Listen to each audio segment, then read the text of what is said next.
a swimmer executed more than one arm pull to initiate the turn.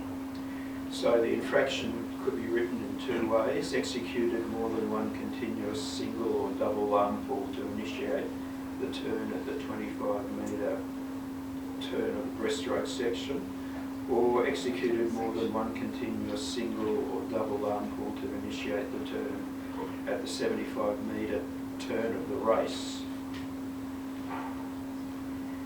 So would you have a preference for whether it's written in terms of a particular stroke in the medley or where it is in the race?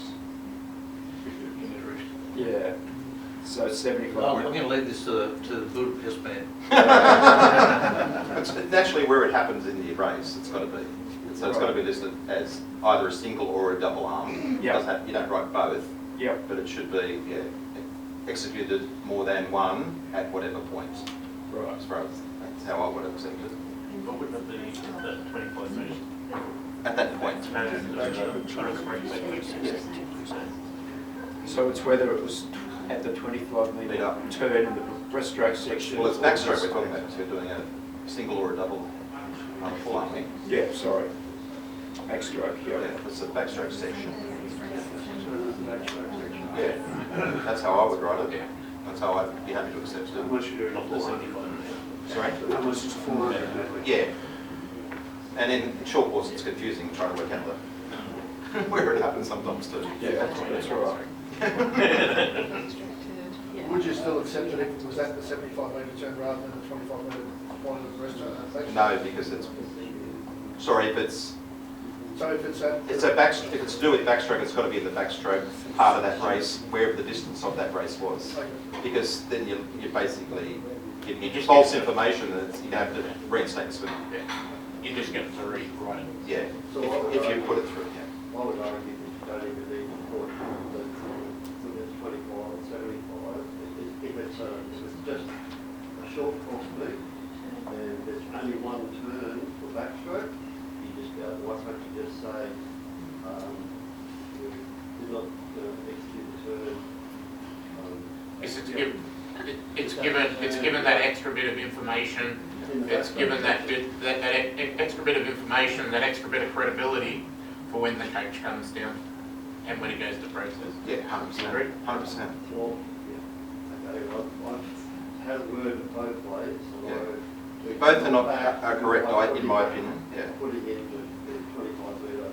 So if you say it's in the backstroke section, it's the only turn in it, it's sort of irrelevant to actually put the actual distance.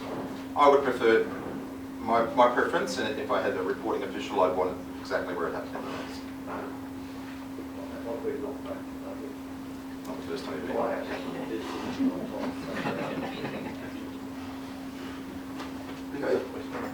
I don't know, what's to do with So people clear on that? anyone disagree? Yeah. Apart from Peter. Peter's in his own room. Go get in the corner. You happy with that? The question was around the continuous system.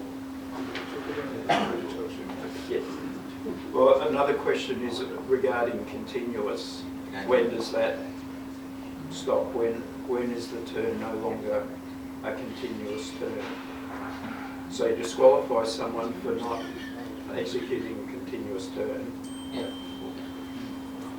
When is it no longer continuous? Stopping by your side. Yeah, so typically from backstroke turn, so when those arms are moving over, so when those arms complete, Yep. they're pulled down. Yep. And if there is, at that point in time, there's no further movement at that point, in other words, they're drifting into the wall at that stage, Yep. then there's no continuous. So it's stopped at that point. Yep. Fantastic. Everyone clear on that one? There's been a few Good coaches tell kids if they've turned too early, do that arm stroke very slowly. Very slowly. It's just making how slow it is. As long as there's still movement there, then it's still part of that continuous turn effectively. Yep. But if they do it quickly and then there's this big gap where they're just floating in, that's the end. Thank you. That's all the questions we received. in advance. Do we have any other questions that are on the topic of mind at the moment, particularly in relation to start?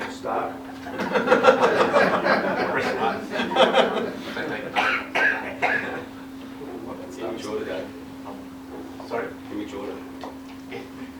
Use of starting stance. Have you got a question? Yeah, I've got a question for you. Someone's got to ask a question. So at some meets, we arrive and there's no starter stand, or vice versa, there's a starter stand, and depending on the starter, they put the starter stand where they prefer to, and the referee works around them. Is there a preference or a direction that we should be removing starter stands? So personally, I think we should get rid of them for a couple of reasons. So one of the reasons is that the referee and the starters are then on the same level. So the referees and starters have to see the same thing. All right, okay, same height level, Ken. Is that what you wanted me to say? No practice. I didn't say we were equals, Ken. If Jackie Curry and Ben Ramsden. Okay, well, I need to be in the starter stand. we can easily fix that. Yeah, so you're on the same. You're on the same visual plane. That work for you? Works for me. Thank you. And also I find I position myself better on a without the restrictions of standing in that metre by metre box. So Adelaide's a good example of this. 50 metre start. Yeah. So Adelaide 50 metre start in. You have the starter stand and you stand beside it.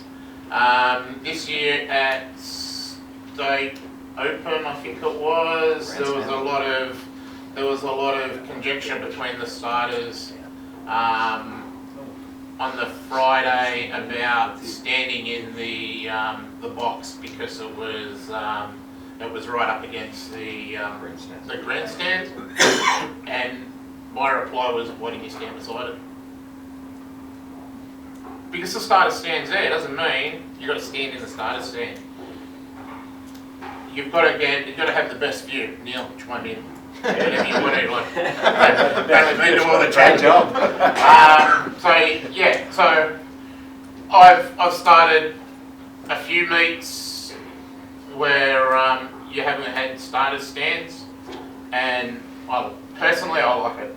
So, and when you're standing up there looking for unicorns, can you? Fall out, eh? So Dave and Neil, you've done a lot of assessing starters. What are you looking for mostly in a starter?